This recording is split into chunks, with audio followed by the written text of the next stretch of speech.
ошол өзгөчө пандемияда бизге көп кайрылышты да, ошо зордук зомбулук болуп атат. Андай динде аялга тыйыз оборона жагынан караганда дурус эмес да.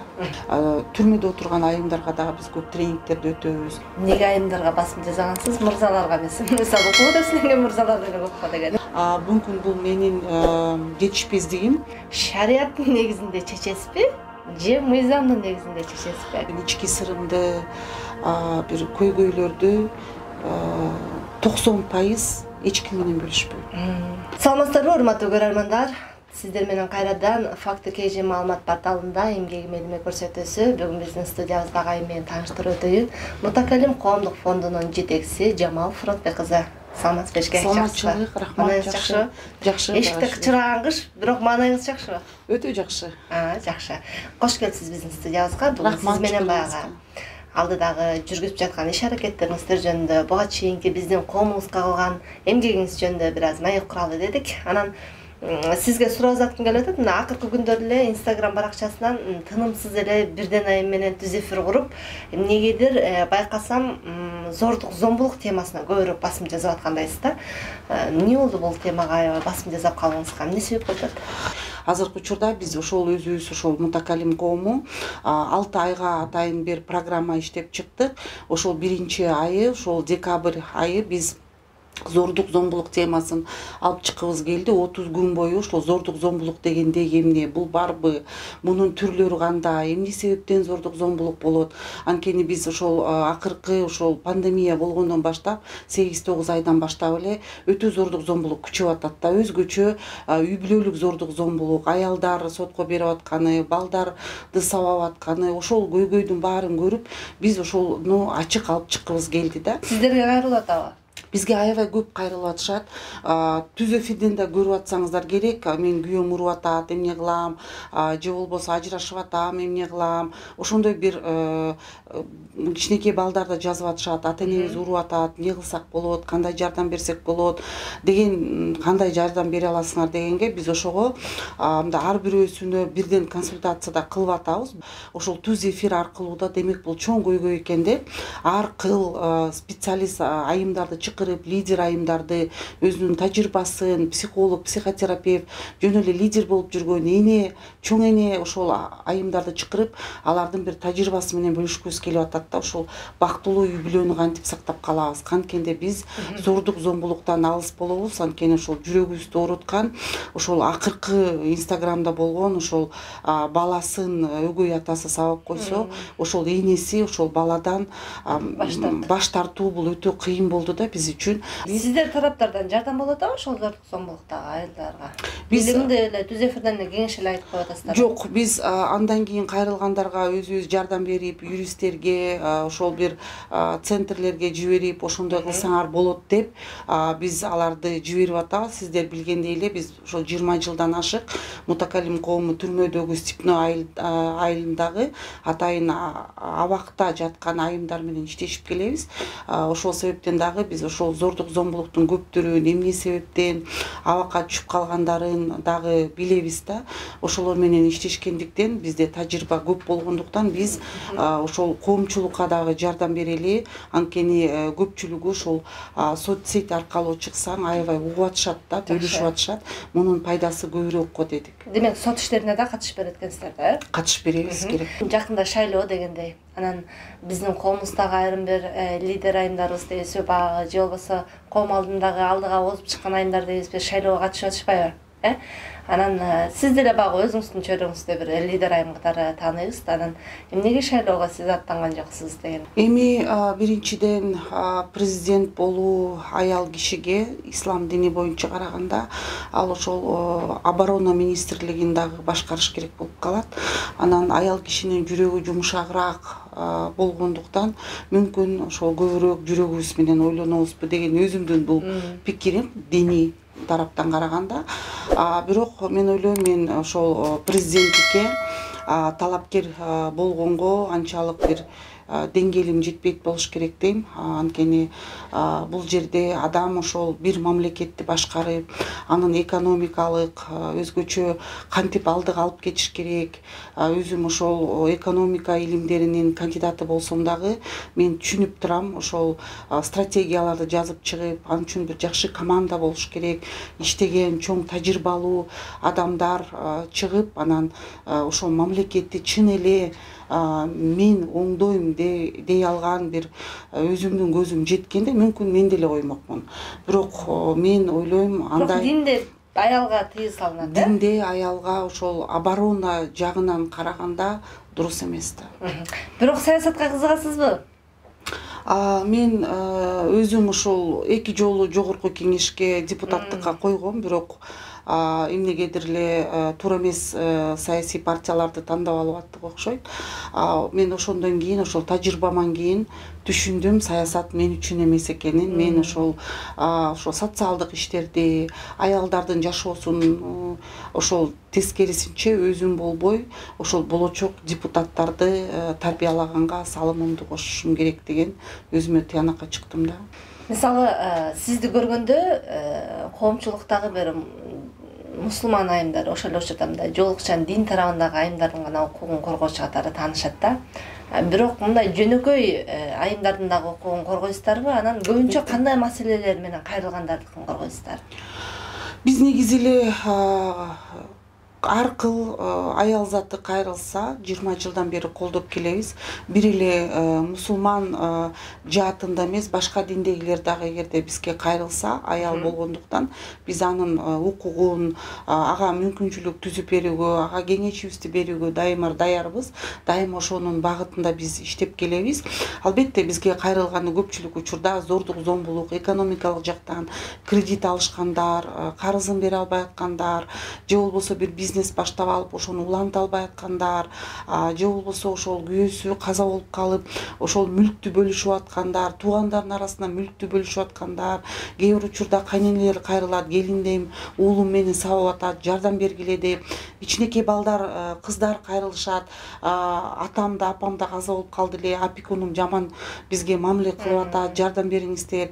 Ошол өзгөчө пандемияда бизге көп кайрылышты да, ошо зордук, зомбулук болуп атат, эмне кылсак болот, же болбосо үйдө жөнөкөй эле продуктубуз жок болуп атат, күйөөм таттуу тамак жаза деп атат, эмнеден жазайм, же болбосо чалып алып, мына 6 балам бар, жей турган тамагым жок бүгүн, магазиндердин баары жабык, пандемия, акчам жок деп ыйлагандар бар.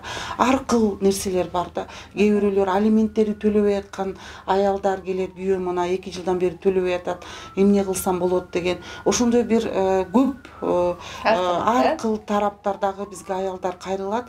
Биз дайыма аларга жардам бергенге аракет кылабыз, бирок ошол биздин коомдун негизги ошол паспортко уруксаат алып берип, анан мусулман аялдарын 20 жылдан ашык ошол сабак алганга, билим алганга жолукчан киргизүүгө уруксаат алып берип атканыбыз биздин мындай ошол мусулман аялдар жактан эле жардам берет деген көп түшүнүк болуп калган да. Бул бир реклама сыяктуу болуп, бирок жалпы жардам бере бирок биз жалпы ким кечирим сураса, дайым жардам сураса, биз дайыма даярбыз. Анан сиз жетектеген фонд эмнеге мутакаллим, эмнени түшүндүрөт жана багыты эмнеде? Биздин мутакаллим деген бул араб тилинен ошол эки адам менен сүйлөшүүдө диалог деп коебуз. Мен ошону коомду биз ачып атканымда дагы ошол илгерки тиги бир 94-95 жылдары ошол муфтият жагынан ошол эч бир Кыргызстанда аялдар, мусулман аялдар менен иштей турган, деги эле диний аялдар менен иштей турган бир дагы мекеме жок болчу. Анан ошол эркектерге бара бергенден дагы тартынып биз ошол 94-95 жылдан баштап ушул коомду ачканга, ошол аялдар менен сүйлөшөлү, алар менен баурашалы, алардын бир көйгөйлөрүн чечели диалог аркылуу деген бир терең мааниде ушул коомду ачканбыз. Негизи мутакалимдин негизги багыты бул биз өзүбүздү мындай бир көпөрө деп элестетебиз. Светтик мамлекет менен диний коомдун ортосундагы ошол светтик мамлекетке эмне үчүн диний адамдар ошондой ой жүгүртөт, ошону түшүндүрүү иштерин кылабыз. Ал эми диний адамдарга эмне себептен мамлекеттеги ушундай мыйзамдар бар, эмнеге биз аларды сактап калышыбыз керек, эмне себептен ошол конституцияны биз бийик баалап, аны мындай бир зонтик катары кабыл алып, ошонун астында бардык Кыргызстанда болгон улуттар, диндер ошол зонтиктин астында мыйзамды сактап, бактылуу жашаганына аларга багыт берип келатабыз. Жакшы, анан максатына жетти фонд? Биз жетип атабыз десек болот. Албетте эми такыр эле жетип кеттик дегенден биз алыспыз. Анткени коом өсүп атат, прогресс болуп атат, регресс болуп атат. Ар тараптуу адамдар бар. Лидер айымдарды чыгарып атабыз. Алар дагы ошонун иштерин алып барып атат. Көп багыттарды, платформаларды түзүп атабыз. Башка диний айымдар менен да чогулуп, келгиле биригип иштейли деген дагы жакшы бир платформаларды, ошол Сестры Кыргызстана деген атайын бир платформаларды ачып, ошол айымдарды алдыга жылдырганга биз аракет кылып атабыз. Бул дагы болсо ошол 20 жылдан ашуун биздин кылган бир чоң салымдарыбыз да. Сиздин ошол кылган эмгегиңиз, элиңиз үчүн кылган эмгегиңиздин үзүрүн азыркыга чейин эл көрүп жатат деп, кайсыгысын баса белгилейсиз? Кайсы эмгегиңиз эл үчүн болду? Биз ошол диний чөйрөдө дагы ошол укуктарды аялдарга үйлөртүп, аларга алдыга жылдырган, мен ойлойм Кыргызстанда ошол көптөгөн кыздарыбыз школду бүткөнгө мүмкүнчүлүк түзүп бердик, институттарды бүткөнгө, кандидатскийлерин жактаганга ошо жоолук салынып, бүтүп, алар жок, мен жоолукчамын, окубай эле коюшум керек, үйдө отурушум керек деген стереотиптерин сындырып, аларды тескерисинче билимге алдыга жылдырып, азыркы учурда алар ошол Америкада, Россияда ошол магистратураларын, доктор PhD'лерин жазып жүрүшөт. Ошолорду көрүп мен аябай кубанам да. Андан башка дагы биз ошол түрмөдөн чыккан айымдарга мына 20 жылдан бери Кыргызстанда реабилитационный центрлер жок, бирок биз 20 жылдан бери ошол ишти кылып келатабыз. Ошол жака борбор курдук, ичинде атайын бир спонсор айым таап. Бул дагы болсо ошол жакта отурган айымдар биз жаңы иштеп атканда 900 эле, андан кийин албетте миссияларга илиништи. Азыркы учурда 200-300дөн ашпай атат. Анткени биз дагы өзүбүздүн бир салымыбыз бар го деп ойлойбуз. Анткени ошол кирген түрмөдөн чыккан айымдарга биз аракет кылып, жумуш таап берип, аларга мындай бир убактылуу үй таап берип, алар кайра ошол эки паспортун алып, өздөрүн кайра бир жакшынакай жумуш тапкыча өздөрүнүн бир калыптанууга чоң жардам бердик да, алар кайра ошол түрмөгө түшпөгөнгө. Эгерде ошо туугандары ошол Ош, Жалал-Абад, Баткенде болсо жол килерлерин кийимдерин алып бердик. Эгерде ал ошол Тажикстандан келгендер болсо аларга билеттерин алып берип, үйүнө аман эсен учуруп ийип, кайра алар ошол түрмөгө кайтпаганга өтө көп биздин командабыз иштерди кылдык да. Негизгиси паспорт маселеси болуш керек, Паспорт маселеси дагы бул ошол айымдарга, азыркы учурда мусулман айымдар паспортко жоолукчан түшүп атышат. Бул дагы болсо бир ошо Кыргызстандын, ошо мен аябай ыраазычылык билдирем. Мен билбейм ким топтошконун, бирок ушунчалык ар бир намазыбызда биз дуа кылабыз.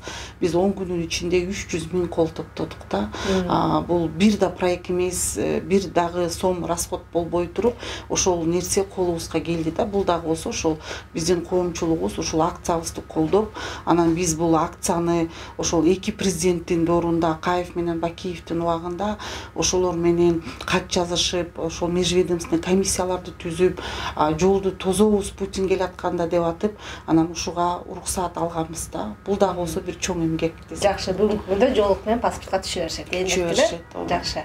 Анан баягы көбүнчө ошол бейөкмөт уюмдар гендердик саясатты карманышат да. Сиздерде да ошондойбу? Гендердик саясат барбы? Бейөкмөт уюм деген Кыргызстандын мыйзамы боюнча бул уюмдар кирет, бул мечет кирет, бул ислам университети кирет, бул медресе кирет да. Кыргыздын мыйзамы боюнча НПО дегелердин баары бейөкмөт уюмдар. Бул баардык ошол мечит болобу, намазкана болобу, коомчулук уюмдар болобу, баары Кыргызстанда бейөкмөт. Экинчи салым гендерлик саясат деген бул ошол укугун коргоо эркектин дагы аялдын дагы да. Ошон үчүн ар бир адам өзүнүн укугун, милдетин билип коргош керек, аял дагы, эркек дагы да. Ошон үчүн бул саясатты биз жылдырышыбыз керек. Мисалы, аялдарга басым жасап атпайсыздарбы? Айымдар менен иштешкен фонд болгон үчүн ошол гендердик саясат айымдарга басым жасайбы деген. Эми гендерлик саясатты биз айтабыз, анткени аялдын дагы, эркектин дагы укугу деп. Ошонун ичинен дагы биз аялдардын укуктары, милдеттери азыркы учурда ошол Кыргызстандагы ар бир чыгып аткан мыйзамдагы ошол жогорку кеңештен гендерлик экспертиза өтөт да. Ошондой эле биз азыр инициатива көтөрүп атабыз. Бардык диний уюмдардын дагы документтери, уставтарын баары тең. Ошол Минюстан өтүп атканда дагы мунун баарысын биз ошол гендерлик саясаттан өткөзүп, ошону дагы бир Кыргызстандын стандартына киргизишибиз керек. Жакшы. Кыргыз жараны катары учурда сизди кайсы көйгөй мындай тынчсыздандырып жатат? Эми мен ойлойм, ар бир жарандын азыр жүрөгүндөгү көйгөйү аман эсен ушул шайлоо өтүп кетсин, тынч ушул шайлоо өтүп, ошол уткан адам тынч бийлигине келип, ошол кыргыз элим деп иштеп берип, ошол Кыргызстанды алдыга жылдырып, ошол Кыргызстанды гүлдөтүп, ошол бир тынчтык орносо деген мен ойлойм ар бир азыркы ойлонгон адамдын жүрөгүндө чоң бир көйгөй болуп атат да. Эмнеден рахат аласыз жашоодо? Мен жашоодо рахат алганым, намаз окуганда рахат алам, китеп окуганда рахат алам. Анан бирөөгө бир жакшылык кылсам, ошол адам сүйүнсө, мен аябай рахат алам. Ал адам мен экенимди билбей, бирок сүйүнсө, мен ошого эң бир чоң рахат алам. Жакшы. Анан сизди баягы жогоруда айттым го, мен айымдардын укугун коргоочу катары тааныйбыз депчи. Эмнеге айымдарга басым жасагансыз, мырзаларга эмес? Мисалы, укугу деп сүйлөгөн мырзалар деле көп го деген. Эми мүмкүн бул өзүмдүн физиологиялык жагыман болуш керек, өзүм аял болгондуктан. Анан ошол өзгөчө мен мындай бир шаарда өскөн кыз болуп, анан ошол диний чөйрөгө барганымда ошол аялдар менен иштешкен эч ким жок болгондуктан, анан ошол чөйрөдө аялдар көп зордук зомбулукка кабылып, паспорт ала албайт, же болбосо бир өздөрүнүн укугун коргой алышпайт. Анан ошол себептен ошол аялдарга жардам берели деп, анан кийин ошо менен эле мөңгүп эле кире бердик да, көйгөйлөр өтө көп экен. Ошол аялдар менен эле биз кетип калдык. Мүмкүн бул менин жетишпездигим. Эркектерге дагы ошол жардам берүү процессин көбүрөөк башташыбыз керек да. Анткени азыркы учурда ошол эркектер да көп зордук зомбулукка кабылып атышат. Өзгөчө карылар үйлөрүндө, же болбосо үйдөгү жаш балдар болобу, ошолорго. Сизди биз баягы диний айым катары билебиз да. Дин чөйрөсүндөгү лидер катары билебиз. Анан бирок бир учурда кош никелүүлүккө сиз каршы чыккансыз да. Анан көпчүлүк айтат баягы динден илими барлар тескерисинче колдойт деп. Бирок сиз каршы чыккансыз. Себеби эмнеде? Эми биринчи себеп, биз түшүнүшүбүз керек кайсы мамлекетте жашап атабыз. Биз ошол демократиялык мамлекетте жашап аткандан кийин биздин конституциябыз буга уруксаат бербейт. Экинчиден бул диний маселе, экинчи аял алуу же үчүнчү же төртүнчү, эгерде силер адилеттүү болсоңор дейт. Азыркы учурда бизге өзүбүздүн тажрыйбабыз көргөзүп атат, көпчүлүк эркектер адилеттүү боло алышпайт. Анан ошол биринчи аялын бага албай, дагы экинчи, үчүнчү аялды алып, аларды коргулуп, сабап, тескерисинче ошол аялдар аны багып аткан эркектерибиз жок эмес. Анан мен негизги каршы чыкканым бул диний лидерлер эч качан буга месседж кылып чакырык таштабаш керек да.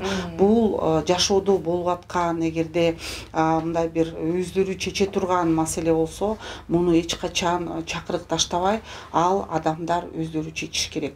Бирок диний лидер катары биз эгерде чакырык таштай турган болсок, мен ойлойм бул ошол мамлекеттин негизги принциптарына карама каршылык келип, анан диний жамаат менен светтик жамаатты бул кагыштыруу болуп эсептелет. Биздин эркектерибиз даяр эмес. Ошон үчүн мен бул азыркы учурда кереги жок дегеним ошол болду. Жакшы. Анан кандай жетекчисиз? Айтыш өтө кыйын дейм, анткени өзүңө баа бергиң келсе күзгөдөн бир карап сура, анан өзүңдө иштеген адамдардан сура дейт.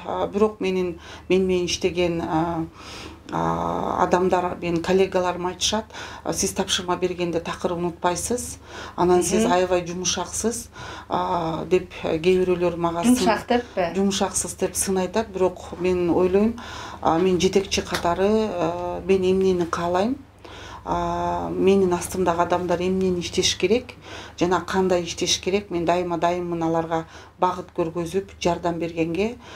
Бирок албетте алар иштебесе мен алардан сурап алганга дагы дайынмын. Жакшы. Анан сиз жаман көргөн сыпат кайсы? Мен жаман көргөн сыпат бул эки жүздүүлүк, калпайтуу, эки жүздүү кылуу. Эң мени мындай бир итатаамды келтирген, жинимди келтирген, ошол адам менен мамиле түзгүм келбей калган ошол эки нерсе да, эки жүздүүлүк, анан калпайткан. Сиздин мен мындай сырттан карап бир 2-3 дипломдун ээси катары билем да. Анан мыйзамды дагы көбүрөөк мындай талап кылып, ушул мыйзамга баш ийгиле деген дагы чакырыкты көбүрөөк таштайсыз да. Анан мен сизге мындай суроо заткым келип атат. Бир жагынан диний айымсыз, экинчи жагынан баягы мыйзам менен кеткен айым катары. Эгерде бир көйгөй жаралып калса, шариаттын негизинде чечесизби же мыйзамдын негизинде чечесизби? Конституциянын негизинде? Биз бул мындай бир маселеде эң биринчи ал кандай көйгөй. Эгерде ал көйгөй жөнөкөй эле көйгөй болсо, мисалы даарат алганга, намаз окуганга, албетте бул диний жактан биз ошол фик илимин карап эле ошол маселени чечебиз. Эгерде бул мисалы үчүн киши өлтүрүү болсо, же болбосо бир кыйын бир уурдоо маселеси болсо, албетте биз Кыргызстандын конституциясы менен чечишибиз керек. Анткени биз Кыргызстандын ошол бизде Кыргызстанда атайын ошол шариат казыяты жок болгондуктан биздин казыяттар бул ошол шариатты көргөзүүчү эле, бул ошол диндеги юриспруденцияны көргөзүү кантип жашаш керек. Бирок ошол мыйзам чегинде укук коргоо маселесине келгенде албетте биз конституция ошол өзүбүздүн Кыргызстандын мыйзамын карманышыбыз керек да. Анан мына мыйзамга да, мыйзам демекчи азыр сизге дагы кошумча суроо заткым келип атат. Мына конституция кабыл алынуу учурунда турат да, жаңы мыйзам кабыл алып. Анан сиз баягы бир жагынан укук коргоочу катары, экинчи жагынан кыргыздын жараны катары ошол мына зордук, зомбулук, ар кандай бир айымдардын укугунун тепселениши боюнча өзүңүздүн пикириңизди айтып, ушул конституциялык кеңешмеге кайрылдыңызбы? Жок, кайрылган жокмун. Анткени деңгээлим деле жетпейт болуш керек. Өзүмдүн салымымды кошкула дегенде, мен ойлойм бул жерде ошол Кыргызстанда атайын группалар түзүлүп, компетенттүү адамдар иштеп атышат. Жакшы, баягы айтайын дегеним, биз ошол конституциялык кеңешмеден барып интервью алганыбызда алар айтты да, биздин коомубуздагы эң жөнөкөй жарандар дагы кагаз менен кайрылып өзүнүн сунушун киргизип атат. Биз ошонун баардыгына кылдат көңүл бөлүп атабыз дагы, арасына киргизгенге аракет кылып атабыз депчи. Балким сиздердин дагы сунуш кирип калат беле деген ойдо элем да. Анан сизге суроо заткым келип атат. Мисалы өзүңүздө, жеке өзүңүздө көйгөй жаралып кала турган болсо, мисалы мынтип айтышат го, эгерде сен жүрөгүң ооруп атса, бир нерсеге бир бук болуп атсаң, бир жакшы көргөн адамыңа кайрылып ошол нерсени айтып ал, ошол нерседен кеңеш сурап ал дейт го. Анан сизге суроо заткым келип атат. Эгерде жеке өзүңүздө ушундай бир жүрөгүңүздү ооруткан же болбосо бир чечилбей аткан маселе болуп калса, сиз биринчи Кудайга кайрыласызбы же жакын адамыңызга кайрыласызбы, кимсинен кеңеш сурайсыз? Мен биринчи 2 рекат намаз окуйм, Аллахтан сурайм, истихара намазынан тобо кылам. Бирок мен негизи эле өзүмдүн ички сырымды, бир көйгөйлөрдү 90% эч ким менен бөлүшпөйм. Жакшы болду, сабырдуусузбу же эмоция калтырып коесузбу? Негизи менин коллегаларым айтат, аябай эле сабырдуусуз деп. Мен аябай аракет кылам, бирок өзүм табиятыман сабырдуу адам эмесмин мен. Бирок ошол дин окугандан кийин өзүмдү ошол аябай сабырдуулукка кармаганга аракет кылам да. Бирок албетте кээде эмоция деле адамда болушу мүмкүн. Бирок мен көпчүлүк учурда ошол эмоциямды басканга аракет кылам. Жашооңуздагы эң сүйүнүчтүү күн кайсы болгон? Эмне болгон? Мен ойлойм эң сүйүнүчтүү күн жашоомдо балам төрөлгөн болуш керек. ошол күнү жакшы. Анан кандай багыттагы тренингтерди өтөсүздөр, кимдерге өтүп бересиздер, ал акы төлөнөбү же кандай? Биз негизи калп айтпасам бир 10 жылдан бери тренингтерди өтүп келатабыз. Аялдардын укугу, милдеттерди, исламды үй бүлө маселеси, репродуктивдүү ден соолук, экстремизм, терроризм, радикализация да, анан тынчтыкты куруу деги эле көп да. Анан ошол бизнес структурада кантип көтөрүш керек, кантип аялдар байысыңар, 3 кошелек, анан канткене бизнесиңерди курасыңар, ай көп да негизи элечи. Анан окутканыбыз ар кандай болот. Кээде биз ошол тренингтерди өткөндө акы төлөнөт, бул бир проекттин негизинде болуп калса.